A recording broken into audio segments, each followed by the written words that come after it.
મારું નામ સીમાબેન સિરમાલવે, ગુજરાત આંગણવાડી કર્મચારી સંગઠનના પ્રવક્તા તરીકે ફરજ બજાવું છું. આજે અમે સુરતથી 75 બહેનો નીકળેલા છે ભૂખ હડતાલ માટે, જે કાલે અહેમદાબાદ એલિસ બ્રિજ પર ભૂખ હડતાલમાં બેસશું.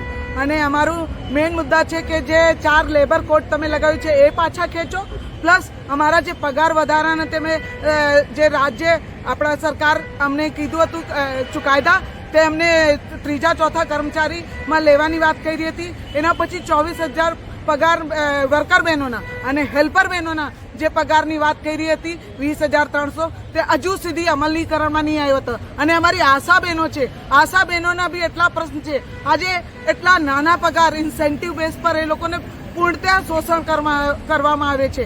આ સ્ત્રી સશક્તિકરણ કરવાવાળા મોટા મોટા રાજકારણો આજે બહેનોની સાથે કેવી દુર્દશા કરી રહ્યા છે એ જોવા જેવી વાત છે. સુરતની અંદર, ગુજરાતની અંદર, ગુજરાત જેવા ગૌરવ રાજ્ય કહેવાય છે, એની અંદર બહેનોની એટલી કફોડી દશા થઈ રહી છે. ધન્યવાદ.